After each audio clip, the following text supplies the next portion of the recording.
All right. How can we make this thing better? Make it double-sided. That's what this video is going to be about, starting the process on making my TalisongZ a two-sided blade. I know nothing about knife blades, forging, whatever you want to call it. So this is going to be a learning experience for me. I am pretty good at CAD, I would like to say. So that part will be pretty easy. But yeah, I guess this will be the start of a project series. We'll see how it goes on making this into a two-sided butterfly knife. All right, let's talk game plan. So how am I going to make this happen? One of the struggles about this knife is, obviously with all butterfly knives, is going to be precision and accuracy, right? We don't want any tap, right? What that sounds like, right? So that's bad. That's the sound of the blade hitting the handles. We don't want that. At the same time, right, we don't want to make it so tight that it doesn't swing smoothly. It's a little bit of a balancing game with that. I think that I should be able to do that fairly fine because it is a bearing knife. That makes me think it'll be a little bit easier to manage. We're gonna have to see though. The other issue is going to be getting the dimensions just right so that it opens, it stays open in the right location, and we don't get any handle slap back here. Same thing with it in the closed position. We're gonna have to get the areas just right in right there where the Zen pins come and hit it, as well as on this side. I've kind of designed a profile that I like. I'll show it that in a second once we get into the design segment of this to start. And I'm gonna 3D print it to try to gauge the fit of everything, make sure it stays open okay, and we don't get any slap between the blade, specifically the sharp side on the inside channel of the knife. And then once we have that, we're going to go ahead, I think, and just machine our first prototype. How we do that is still up in the air. My dad actually has a CNC machine, which is pretty crazy.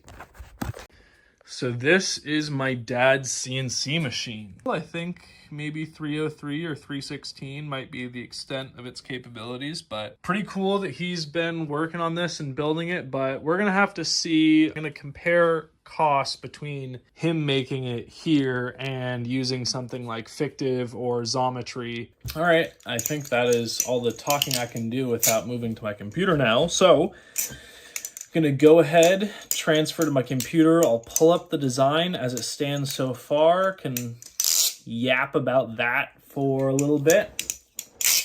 Maybe throw it into the slicer. You know what? Yeah, we'll just throw it in the slicer. I'll go ahead and start the print because I've been putting that off for the past few days. And yeah, we'll just we'll start messing around and see if this thing works. All right, here we are. So this is our Onshape file. At some point, I would really like to do a video of my opinions on CAD platforms and all that sort of stuff, but today's not the day. At some point, we'll talk about that. Maybe once I get a sponsorship or something like that. Maybe. All right. So here's our design file. Let's go ahead and start talking about it. So this is generally what I want it to look like. Benchmade 46. This is a little bit of our inspiration here. Look at how beautiful this knife is. That might have sounded sarcastic. I'm being completely serious. I think that this knife is beautiful. Oh my gosh, just look at it, dude. Look at that. Oh, you can't tell me that's not a pretty knife. Like this too, dude? Oh my gosh. Oh my gosh. Oh my gosh. Right? Look at that. So, that's kind of our inspiration for the blade shape. Oh, yes, please. All right, okay. That's kind of our inspiration for the blade shape. it is the inspiration for our blade shape. So how did we get to this point? Because this took me, like, it says it took me an hour. I disagree. I don't think it took me an hour to model this. This was pretty fast. How do we do this? All right. So like I said earlier, we took a picture of our knife, scaled it using some measurements we took because I forgot to take the measurement of between hole to hole. I just had to measure this. That'll get fixed at some point. If the 3D printed version doesn't work, then obviously I'm gonna remeasure this stuff and actually get to work. I just like want to have to disassemble this thing as few times as possible. Yeah, this is what we started with. We generally know this measurement right here, so if we can scale everything else to it, it should be pretty accurate. Sketch 2, this is going to be our blade profile. Now the nice thing about having a two-sided blade is that everything is symmetric. Both the top across the top plane, right, and left to right, it is symmetrical. So that means I only have to model a quarter of this thing, and then I just get to use mirrors for everything else. I could have used a spline or a series of splines for this, but I don't like splines for this. Well, I I don't really like splines for a handful of reasons. This was a little bit painful, and as you can tell, this is all just a bunch of random dimensions to get this fully defined. To be fixed, maybe. This is what we're starting with for now. Not forever, but for now. And so I just kind of freehanded this profile right here. I like this. It should be the same length as the main thing, 131, whatever. Yeah, it's close enough. Here is something else I was thinking. So I like the balance of this knife. Oh my gosh. That's one of the things I do really like about this knife. There's not much I dislike about this knife. I really like the balance of the knife. I want to keep that balance. So, if you've taken a very basic physics class, you should know that not only does the mass matter, it's not just the mass, it's the location of the center of mass as well that matters, right? Our new profile needs to have roughly the same profile area as the old one. Additionally, we need it to roughly be distributed the same. So that's going to be a little bit hard to measure. So again, I think we're just going to start with trying.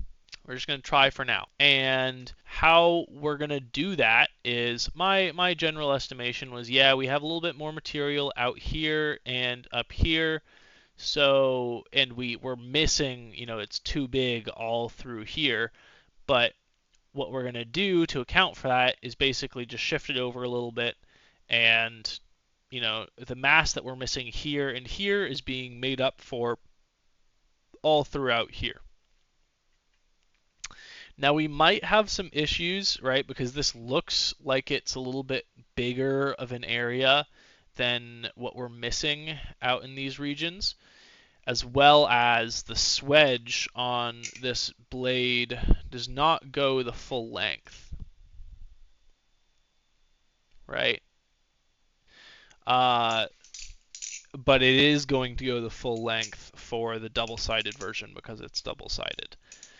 So, yeah, we're just going to have to figure it out. So, now that we have our profile, we can just go ahead, start with a regular little extrude. Really not that complex. Counterbore, right? Because if you take this knife apart, you'll see that this is what it looks like, right? This is the bearing race. This is where the caged bearings sit inside of. Took a measurement for that. Now, the next thing we have to do is get this swedge, or the sweep for our actual slicey cutty part of the blade. So what I did here, we want I could try to define it by an angle, which might be the better way to do this, but whatever. I want that distance from blade to flat to be the same across the entire edge. How are we going to do that? we are going to do an offset entities. So this line right here was the offset profile of this, and it's defined in its length by coming up to where this actual sharp edge is going to start, and then this kind of normal point, whatever, right here, is going to be 1/2 a millimeter away from the center, so a millimeter thickness at its very smallest. Jake, you want to come say hi? All right, you guys can't see him, but oh yeah, there's a puppy dog. All right, thanks, Jakey. So, and it goes logically that a consistent distance will mean a consistent angle. So, good enough for me, and I like this profile. So we have now our flat profile, our profile for the flat of the blade, and then this is just going to be our edge down here. We're going to make a plane offset down to this point where this is this line is normal to this edge, and it's normal to this line right here. Plane is on that point, and now we're going to do a surface loft. So this is our surface loft between that profile of the flat and the edge right there.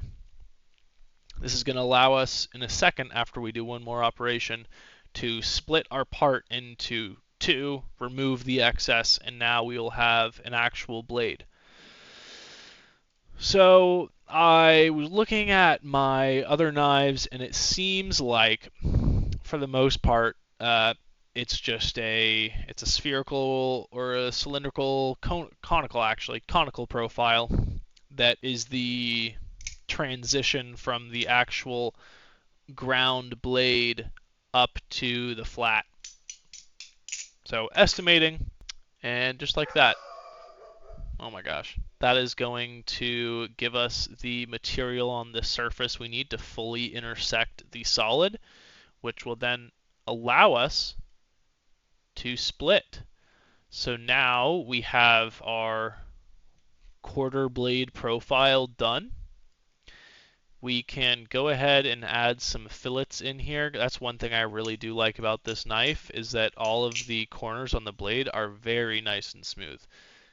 They did a fantastic job filleting all of the edges, so it feels very nice and smooth and user-friendly. So we're going to try to replicate that. So I've filleted everything necessary for this quarter segment, and we're just going to go ahead and mirror, and now we're done. So this is going to be the first thing that we print, except this isn't going to be easy to print. So we need to make this easy to print because that is our manufacturing method. We are going to use this part for more of a test than anything. How am I gonna do that? I will tell you how I'm gonna do that. If I can get this to work nicely and behave. Clearly not behaving. So, does that get us what we want? Close enough, okay? This'll work for our purposes. So, we now have something to work with. Ooh, wait a second. But I don't want these Okay. Here's an awesome, cool trick. Show you young'uns. Move face. Here we go. Bang. Bang. Shabang. There we go. Yeah, I just don't want to have to deal with that counterbore trying to print that. I should really get my stuff fixed. By get my stuff fixed, I mean make it so not every export coming out of Onshape is part studio 1.step. Yeah, I have enough of those. I use Hatchbox, I think. Hatchbox and eSun, because I don't really want to pay for Prusament, and I feel like Hatchbox and eSun do a pretty good job of getting the job done. I'd rather just get this done than spend time messing around with the slicer settings. So, please don't judge my messy room. And yes, I still have to transfer the SD card from my computer to my printer because I like it that way. No, I would really love to upgrade to a Wi-Fi print capable machine like a Mark 4S. Hashtag Prusa. But I just haven't felt like the value proposition is there for me yet. I feel like I need to have it feel like a responsible personal purchase. I feel like I need to be making money printing before I start buying more stuff, because my printer works. It works really well. Sure, I could convince myself probably that it's worth it, but alright, so gonna go ahead get this print started. I am actually going to be running it with Prusament because I'm fancy. No, it's because it's what's loaded in there right now, and I don't feel like unloading it. Although it is some of my really super duper cool translucent blurple filament that I feel bad about using, but whatever. All right, so that is pretty much it for now. Everything that I can do in this one take. And then my next video will be a follow-up, maybe a testing, mechanical test engineer. God, I need a job. I don't want a job though. Is that bad to say? All right, yeah, this is it. See you guys later.